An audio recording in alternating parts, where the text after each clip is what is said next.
मैं यहाँ आरंभ में स्टेज पर बैठ के मंगलाचरण करते हैं, हम नहीं किया, सभी लोग करते हैं। कुछ थोड़ी समय में उसको समाप्त करते हैं, कुछ लंबी चौड़ी करते हैं। और मेरी दृष्टि में तो वो स्टेज पर इस प्रकार का जो है वो एक तरह से प्रदर्शन ही होता है, मंगलाचरण होता है अब ध्येय का ध्यान के लिए, जिसमें ध्याता जो है अपने को खो देता है।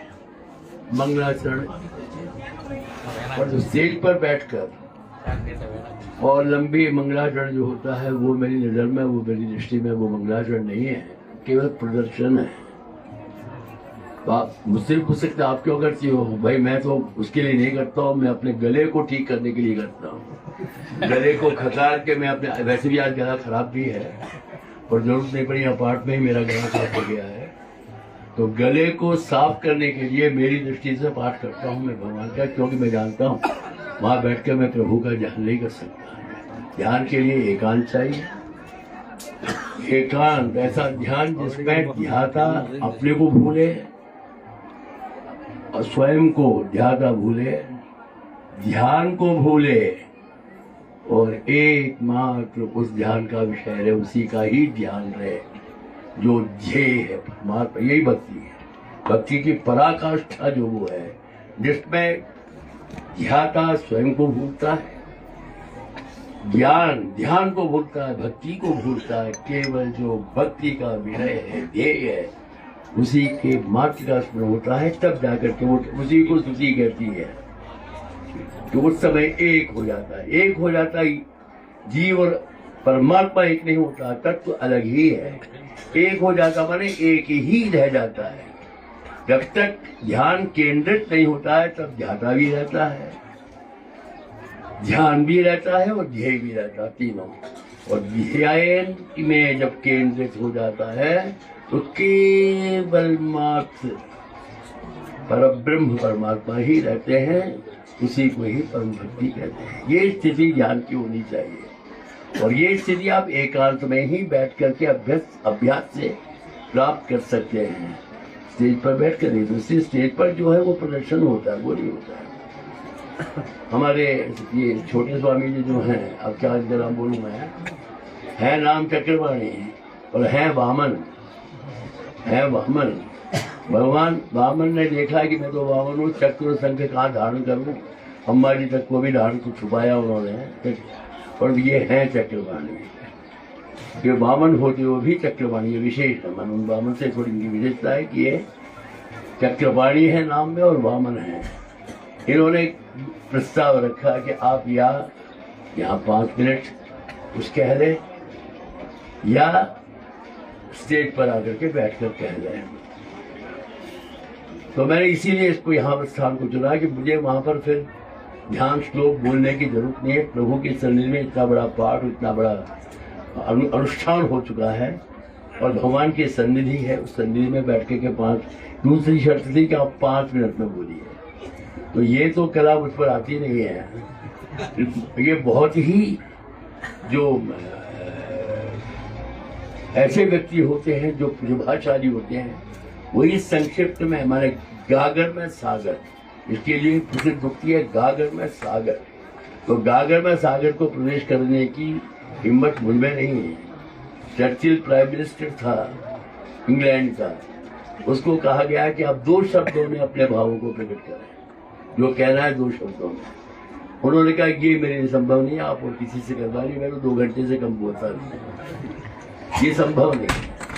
तो ये जो है कला मुझे हमारे बहुत बड़े दक्षिण में, आप लोग नाम भी सुना होगा, तिरुवल्लुवर करके बहुत बड़े कवि हुए और उन्होंने जो बनाई है 1.5 पंक्तियों की वो बनाई है कविता, और उसमें इतना सार ला करके रख दिया है, इतना सार भर करके रख दिया है कि कोई नहीं कर सकता, संभव नहीं है। तो इस छोटे से उसमें मुझे इनकी इस पर याद आ रहा है कि विश्वामित्र जी के साथ जब भगवान, ये वाल्मीकि रामायण, आप मुझसे कहो कि कहाँ प्रमाण है, ये प्रमाण मैं नहीं सकता, और जो एक प्रसिद्ध वो है कथा है रामलीला आदियों में भी इसका प्रदर्शन किया जाता है।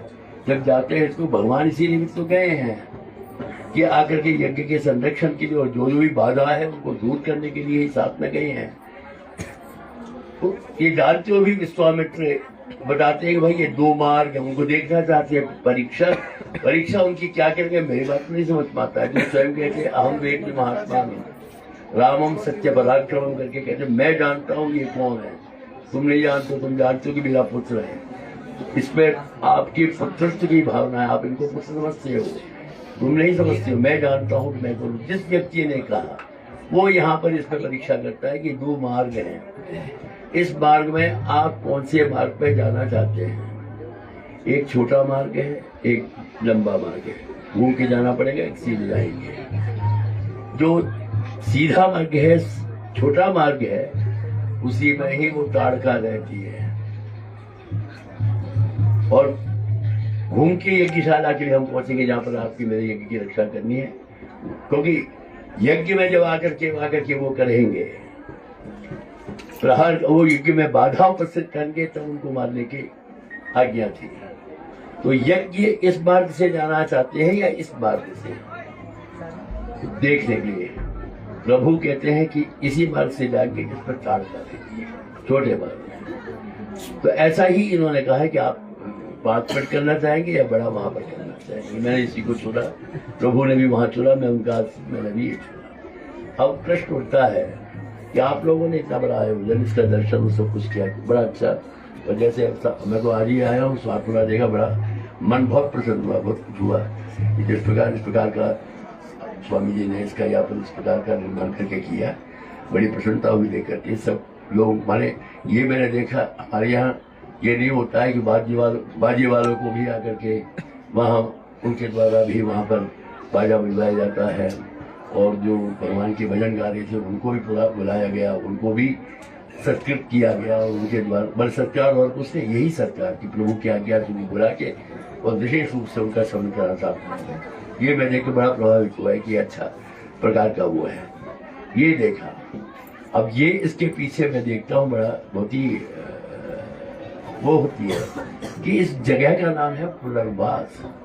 मैं पहले भी इसके नाम से इसके बारे में कुछ बोला था और अब भी उसी के बारे में बोला। ये पुनर्वास है।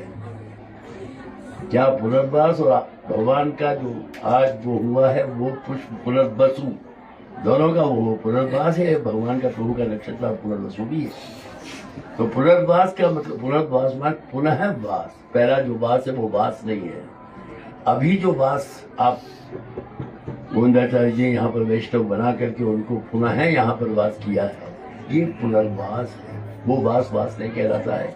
वो वास जो कि हम माँ के गर्भ से, पिता के गर्भ से जन्म लेते हैं, उसको हमारे आचार्य लोग वो नहीं मानते हैं।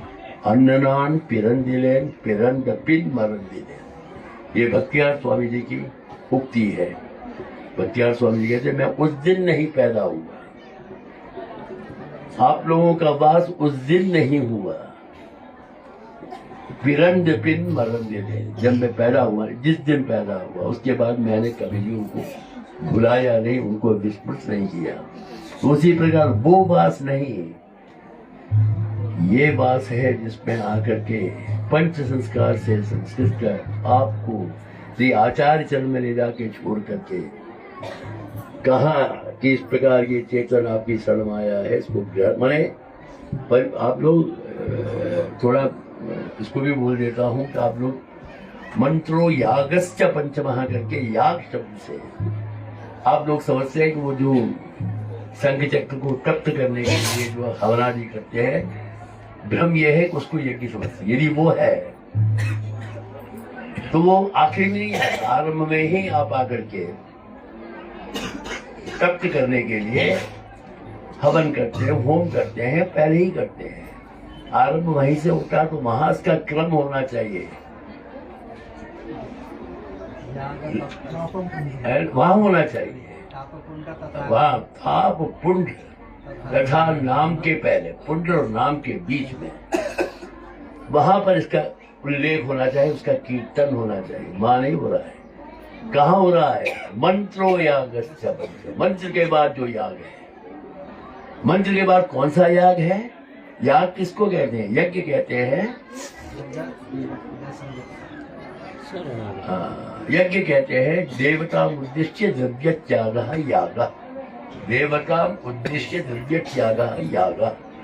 देवता को उद्देश्य करके जो आप द्रव्य को त्याग करते हैं, स्वाहा इंद्राय स्वाहा इंद्राय इधर नमः, इंद्र को लक्ष्य करके, इंद्र को इंद्रदेव के लिए आप आकर के आहुति छोड़ते हैं और साथ में बोलते हैं इंद्राय, ये जो मैंने दिया है इंद्र अभी है, नमः, अपनी ममता बुद्धि जो आपने द्रव्य को त्यागा अभी तक उसको आप समझ लेते, आप यही को इकट्ठा करते हैं, एकत्रित करते हैं, जब तक उसमें यही भावना रहती है कि मेरी है। जब आप छोड़ते हो तो ये कह के छोड़ते हैं कि ये मेरी नहीं है, ये इंद्र के लिए। देवता उद्देश्य द्रव्य त्याग, देवता को उद्देश्य बना करके और द्रव्य का जो त्याग है वो है याग। यहाँ जो याग का लक्षण मैंने बताया वही लक्षण यहाँ चरितार्थ होता है, यहाँ समन्वित होता है। क्यों कि आचार्य इस ये जो द्रव्य है मैंने आत्म तत्व शरणागति जो करते हैं, हमारे याग क्या है? शरणागति। शरणागति याग है। तो शरणागति जो करा रहे हैं उसमें आचार्य श्री ये कहते हुए कि ये अभी तक स्वतंत्र था, तुम में अहम में। ये तो आप जानते हैं, मुझे कहने के लोग नहीं आपसे, शादी की तो लड़ाई रोजाना भगवान के अभिषेक के समय कीर्तन से होती है। वो कहते हैं तू मेरा है, भगवान के वो कहते हैं तुम में अहम में, मैं अपना हूं। ये विवाद चलता, आखिर में भगवान ऐसी परिस्थिति में आ जाते हैं जैसे कि हारने वाले हो। चेतन का पक्ष या चेतन का तर्क इतना जबरदस्त होता है कि भगवान इस स्थिति पर में आ जाते हैं। आखिर में कहे तुमने हमको सत्य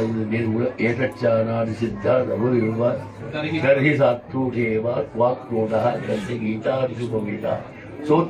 साक्षी सुधीस्य ज्ञानी जन जो मैंने पूछा आपके आप मैं आपका हूँ, आप मेरे स्वामी हैं, मैं आपका दास हूँ। इसमें आपके पास गवाही, आखिर में कोर्ट में गवाही लेते, सारे कागजात दूर, गवाही आपकी कौन है? गवाही नहीं है तो केस को डिसमिस कर देते हैं। हमारे इतना प्रमाण सब कुछ होने पर भी कोर्ट गवाही मांगती है। मैं तो बार बार हमारे केस में कहता हूँ गवाही की क्या जरूरत पड़ती भैया, इससे बढ़कर वो सबूत क्या हो सकता है कि मेरे पास इतने कागजात है, सब कुछ है, भगवान की संपत्ति है, सिद्ध करने के लिए गवाही लाओ। और गवाही को क्यों, गवाही से कुछ होता नहीं है, गवाही उल्टा सीधा बोलता है, उसके आधार पर केस डिसमिस हो जाता है। तो यहाँ पर भगवान से आप चेतन कहता है कि कौन गवाही है? वो कहता है सुधीस्य, वो भी संदेह, सुधी विद्वान जो है आपके लिए अर्पित है, वहां पर भी उसको संदेह भगवान को होता है कि कहीं वैसा ही गवाही कोर्ट का जैसा हम लोग का गवाही होता है, कहीं पक्ष को न बदल दे, इसीलिए डर के मार कहता है सुधीस्य। तब भी कहते हैं भगवान कहते हैं सुधीस्य, बोले भगवान कहते हैं ये सुधी हो सकता है, जैसे सड़को सूरी ऐसे सुधी हन तत्पक्ष बस आ गया। कोर्ट में ही सिद्ध हो गया गवाही पक्षपाती है, गवाही पक्षपाती है। तो कहते तो वो कहता है हम तत्व, अरे वो तो आप हम ही आपका वो पक्षपाती, आपका देशदास है, आपका वो है भगवान के दृष्टि वो तुम्हारे समूह में है और गवाही बन रहा है, तो फिर क्यों भाई हमारा पक्षपाती कहते हो? टिकता नहीं है। तब कहते हैं मृग्य मध्यस्थ प्रमाणम गत्ता, मृग्य मध्यस्थ उच्चते, जो प्रमाण करने के लिए गंगा जी के खड़े होकर के और जो भी करना है करके और शपथ पूर्वक कहता है, वैसे भगवान कह रहे ये भगवान श्री तुलसी माला धारण करके, चंदन धारण करके और अभिषेक जो कर रहते हैं। भट्ट स्वामी जी की एक प्रकार का अनुभव है, विलक्षण अनुभव है। उसमें कहते हैं कि आपके जो दर्शन है वो ऐसा ही है कि आप अपने चेतन को अपने बनाने के लिए, अपने हाथ से देने के लिए आप लगते हैं शायद आप हार रहे हैं और इस हार को जीत में परिणत करने के लिए आप ये प्रतिज्ञा ले रहे हैं। यहाँ पर ऐसे आपका अनुभव हुआ है। तो वो चेतन अभी तक अपने को स्वयं को आचार्य कहते हैं कि अपना समझ रहा था। आज तो आपके कृपा कटाक्ष से वो उसने स्वीकार किया कि मैं आपका दास हूँ। तो चेतन अभी तक अपने माने देवता उद्देश्य दिव्य त्याग को देगी। तो त्याग में ये कहा गया था कि देवता को अर्पण करते हो उसमें अपने ममत्व बुद्धि को छोड़ना। इसी प्रकार यहाँ पर भी ये चेतन स्वयं को आपके लिए, देव आप हैं, आपके लिए अपनी वस्तु को अर्पण कर रहा है और स्वयं में जो उसका अपना ममत्व था उसको उससे ये याद है शरणागति। इसी शरणागति में कहते हैं तुम्हें वो पाए भूत वो में भवा। या वहां पर जो शरणागति के समय में जो बोला था गद्य त्रय के जो पंक्तियां हैं और सर्वधर्मान परित्यज्य जो श्लोक है बोल करके आचार्य की शरणागति चाहते हैं। तो वहां पर वो वही है। तो अभी तक वो उसका जन्म नहीं हुआ था। जन्म कब हुआ कि आचार्य ला करके प्रभु के इसी चरणों संपर्क करके और बता करके प्रभु अपने स्वीकार करे इस वस्तु को, प्रभु स्वीकार करते हैं तब उसका जन्म हुआ। यही भक्तिसार स्वामी अन्य नान पिरंजिले। भक्तिसार स्वामी अन्य आलवारों से सबसे विलक्षण आलवार है। सारे जितने भी मत मतांतर धर्म धर्मांतर से सब में घूम के आए हो। जैसे आलवार है सूर्य सीधे ही साक्षात अवतार काल से ही सब कुछ छोड़कर बारी बार न दुग्धपान न रुदन सूर्य का देख करके माता पिता विस्मित हो गए, क्योंकि यही कहा जाता है उनका नाम सटकोप सूर्य सटकोप। सठ वायु ऐसी है जो कि प्रहार करती है चेतन गर्भस्थ शिशु पर और उसके प्रहार से वो बालक जो है पूर्व जब के सारे संस्कार सारे वो सब भूल जाता है, सब विस्मृत हो जाता है। तो इसलिए आकर के फिर आते ही फिर वो रोदन शुरू करता है, विलाप करता है, रुदन शुरू करता है, माँ का दूध का पान करता है, ये सब आकर के फिर शुरू हो जाता है। पर सरगोर सूर्य ने वो 60 वायु जब उनके ऊपर अपने प्रभाव डालने के लिए प्रयत्न किया तो उनको हुंकार से उन्होंने आकर के उसको तिरस्कृत कर दिया, उसका प्रभाव उसको बदल। इसलिए अवतार के समय से ही न रोदन न दुग्धवान आदि जो बालक का एक स्वाभाविक वो होता दे रहे हो, तो उनके माता पिता बड़े आश्चर्यचकित होकर के और बालक को जाके प्रभु के शरण छोड़ते हैं। तो ये आलवारों का, अधिकतर आलवारों का, संतों का ऐसा ही अनुभव है। भक्तिसार स्वामी जी ऐसे नहीं है। इसीलिए उनका जो ग्रंथ है परतत्व निर्णय में इतना, और ग्रंथों से परतत्व निर्णय में उनका ग्रंथ प्रधानता रखता है, क्योंकि सब जगह घूम कर उन्होंने देख लिया और देखने के बाद फिर आकर के बने। इसलिए आकर के इस तरह से जितने भी मनमतांतर उनका मनमतांतरों का ध्यान, मनमतांतरों के बारे में जानकारी सब प्राप्त करके कहीं भी जब संतुष्ट नहीं होते तब आकर के, तब भी नहीं, तब भी आकर के अपनी पर्णकुटी में वो रहते थे। उस समय भ्रम में थे कि मैं क्या करूं, किसी से भी मैं संतुष्ट नहीं हो रहा हूं, किस धर्म को, किस संप्रदाय को, किस मत को मैं अपनाऊं जिससे मैं अपना कल्याण कर सकूं। तो उनके जब पता लगा तो आपके जो जिनको हम मुजर आलवार कहते हैं, जो प्रथम आलवार हैं, सर्व योगी भूत योगी महायोगी, इनमें महायोगी ने आकर के उनके बगल में पर्णकुटी का निर्माण किया और स्वयं वहां रहने लगे। वो बगल में थे। वहां पर उन्होंने क्या किया महायोगी स्वामी जी ने कि एक पौधा लेकर के, पौधा रोपण करते हैं तो जमीन में रोपण करके और उसके जल आदि देते हैं, सामग्री से वो पौधा बढ़ता है। उन्होंने क्या किया कि जो जड़ है उसको तो ऊपरी, माने जैसे कि गीता जी में जो उसका वर्णन आता है जिसमें कहते हैं कि मूल जो है ऊपर है, हाँ, ऊर्ध्वमूलम, वैसे ही यहाँ पर ऊर्ध्वमूल रख के तो वृक्ष को वो किया था, पर एक तरह से उसको रोक के रखा था और रोक करके उसमें जलादि का वो कर रहे थे।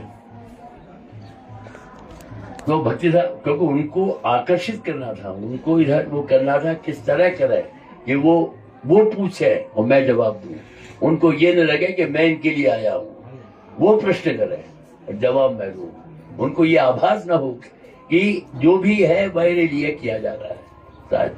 बोले माने। तो उन्होंने पूछा कि ये कैसी क्रिया, ये कैसी आप लोग विलक्षण वो कर रहे हैं। लोक में पौधे को गाड़ा जाता है, गाड़ने के बाद उस पर जल दिया जाता है, उसको वो किया जाता है, ये आप उल्टा उल्टा कैसे कर रहे हैं। तो वो आज आडवार कहते हैं उनको कि मैं कर रहा हूं या तुम कर रहे हो, आप उल्टे हो या मैं उल्टा हूं। आप मुझसे पूछ रहे हैं आप क्या कर रहे हैं। जिस प्रभु नारायण का आश्रय लेकर के आपको अपना कल्याण करना चाहिए, उनको छोड़ करके सब इधर उधर घूम रहे हैं, इधर उधर उसका वो कर रहे हैं आप। तो आप कर रहे हैं इस प्रकार का कार्य मैं कर रहा हूं। आप जो कर रहे हैं वो इसी के तुल्य है, इसी के समान है। जिस प्रकार आकर के एक उल्टे वृक्ष को रख करके आप जल दे दो, कुछ भी दे दो, वो नहीं हो सकता। वैसे ही आपका जो परिश्रम है व्यर्थ है, निरर्थक है। फिर आपस में वाद विवाद होता है। होने के बाद जब उनके वो सुनकर के संतुष्ट होते हैं तब आडवार बनते हैं। और ऐसे बनते हैं कि मैंने जितने भी आडवारों की सूक्तियों का सबका अनुभव किया है, उनकी सूक्तियों में जो आनंद आता है, जिस प्रकार आगे परफेक्ट का वो निर्णय किया है, और आडवारों में हम देख नहीं सकते भक्ति की। तो उसी प्रकार यहाँ पर ये प्रकार आकर के भक्तिसार स्वामी जी कहते हैं कि मैं उस दिन नहीं पैदा हुआ। उसके भाव ये कि कांची के 3 दिव्य देश हैं। त्रिविक्रम भगवान है विराजमान है, एक जगह भगवान लेटे हुए यथोपकारी भगवान है, और एक प्रभु है जो कि यथोपकारी हैं। एक त्रिविक्रम भगवान खड़े हैं और एक परमनाथ के रूप में दर्शन दे रहे हैं। माने त्रिविक्रम के रूप में भगवान माँ विराजमान है। उनका भाव उसमें ये आता है कि ये लोग पूर्व में ही आकर के यहाँ विराजमान है मुझे स्वीकार करने के लिए, परंतु मैं उस दिन पैदा नहीं हुआ। माने भटकता रहा। और जब आचार्य की कृपा से जो भटकाव है जो दूर हुआ, भटकाव जो मेरा था दूर हुआ, उसके बाद जब बिरंड पिन मरण से, जब मैं पिन मरण से जब मैं पैदा हुआ था, इस भाव क्या है कि श्रुति कहती है। अब मैं ज्यादा नहीं जा रहा क्योंकि अब भोजन का टाइम हो गया है, अब लोगों का गाली देंगे मुझे नहीं। तो वो कहती है, श्रुति कहती है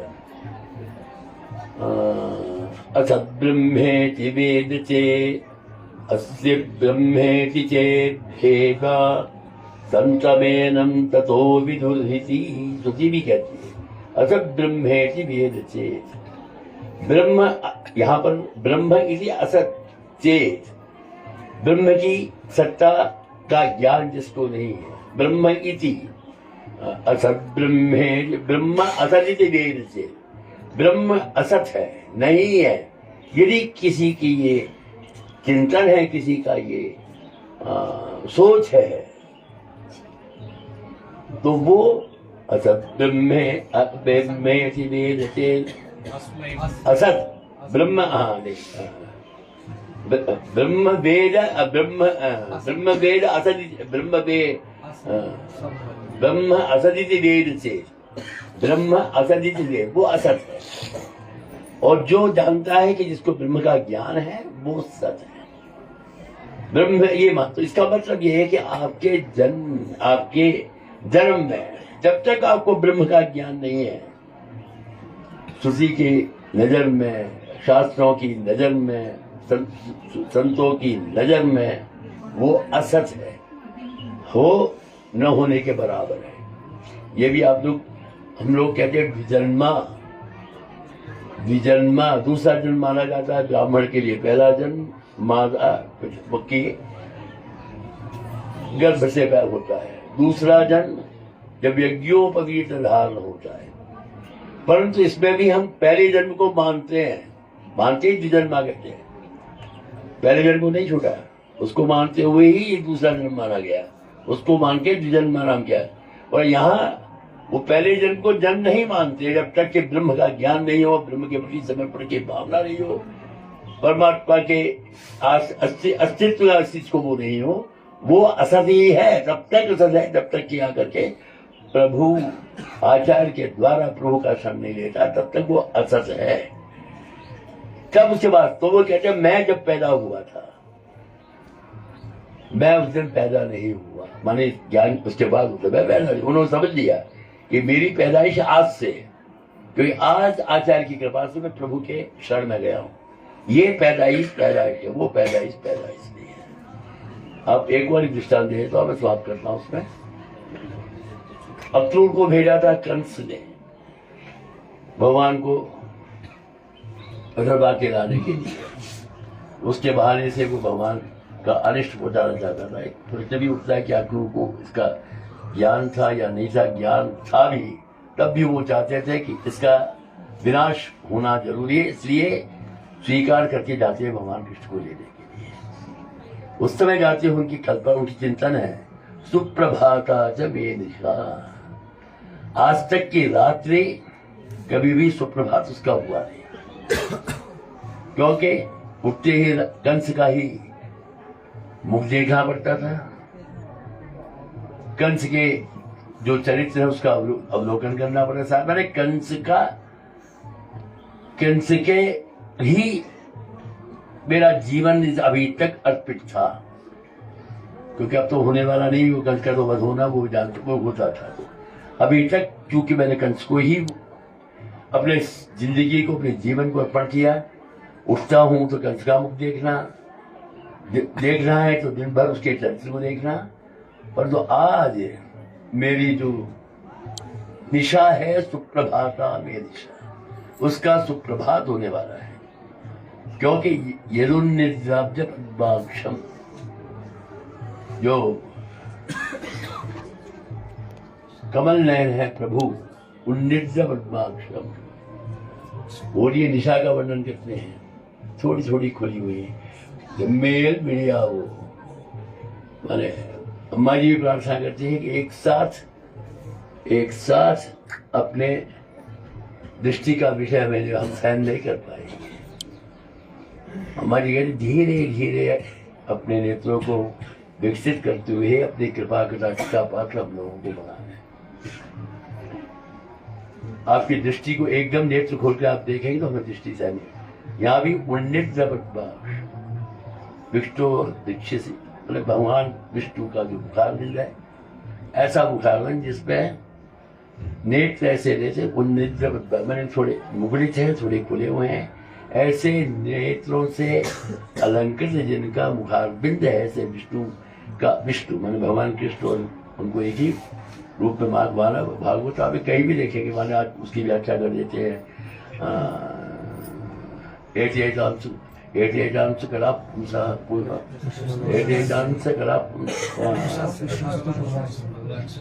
कृष्णस्तु भगवान से, कला पुंसा कृष्णस्तु भगवान से।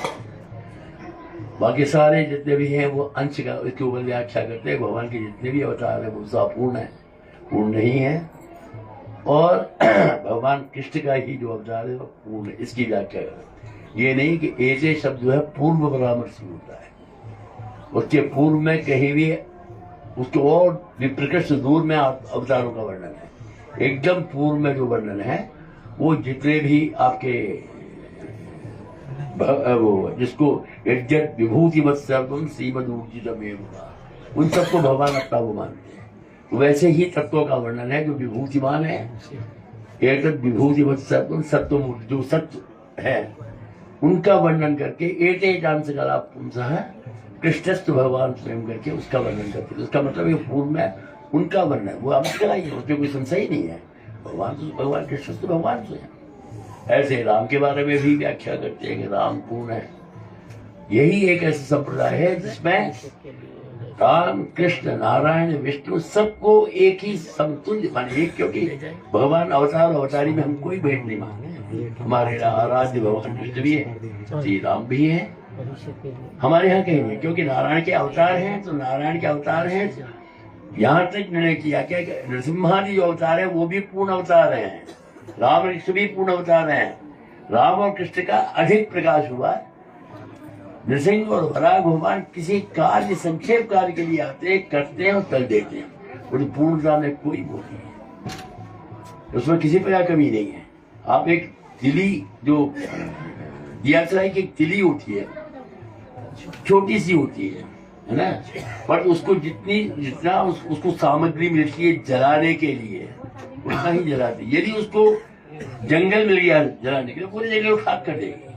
आप डाल दीजिए, पूरा जंगल खाक सुबह जंगल खाक हो जाएगा। और या उसको छोटी से आप एक दीपक जलाने की देंगे, 2 दिन में जलाएंगे। तो जितना उसको मिलेगा उतना ही वो भस्म करके रख दीजिए।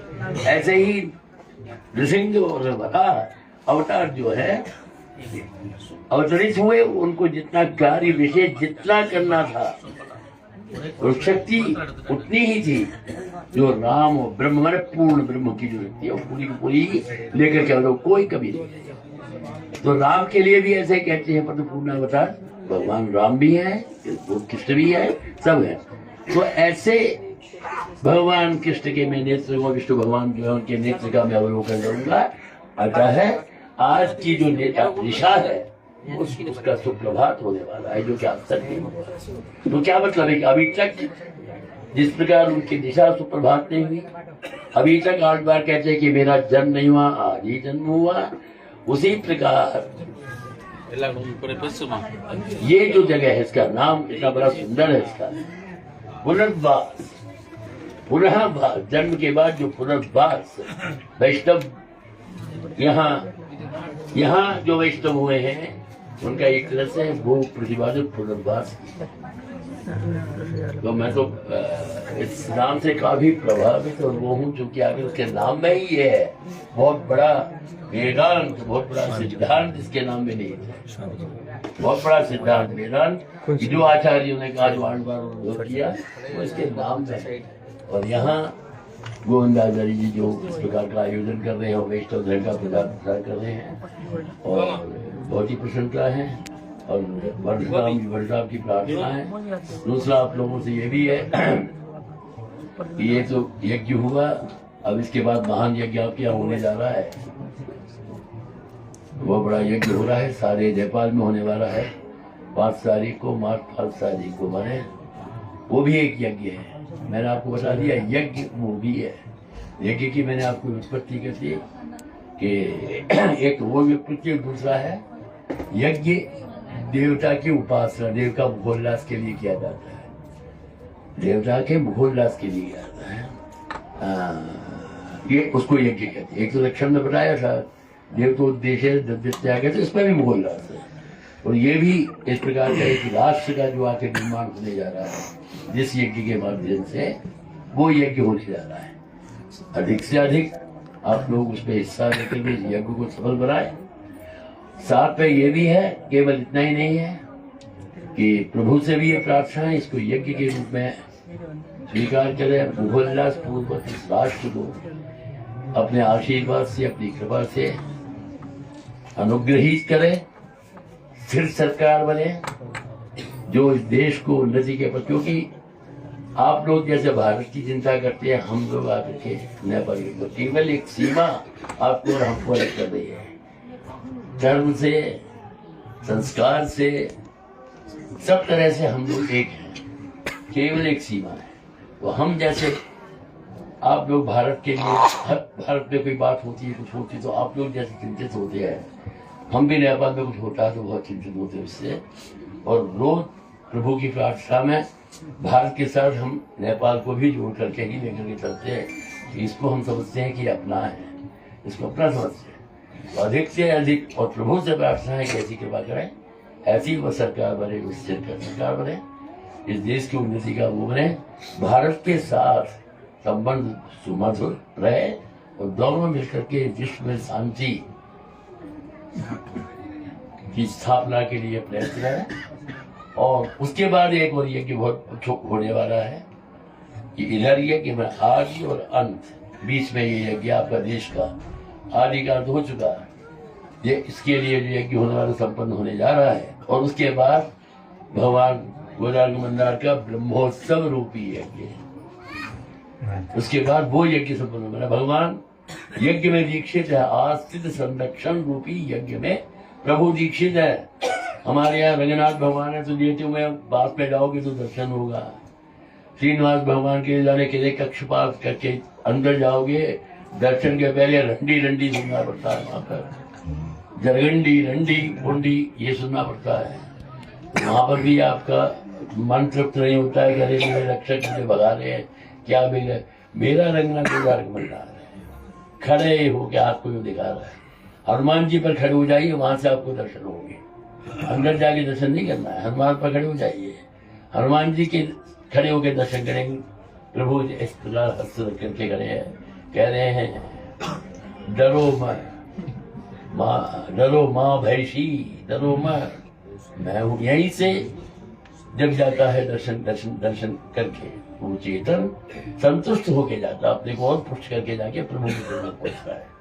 तो मैं तो कहता हूँ जितने भी और दिव्य देश के भगवान है जो एक देश है, उनसे मेरा जो आराध्य है वो है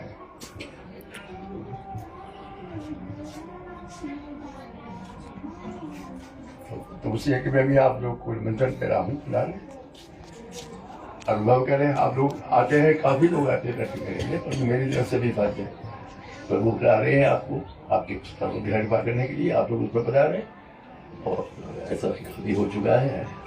तो जो प्रभु से प्रार्थना है कि बस बात यही है कि स्थान की अभिवृद्धि, स्थान की उन्नति वृद्धि का वर्धन हो, बस यही प्रार्थना है।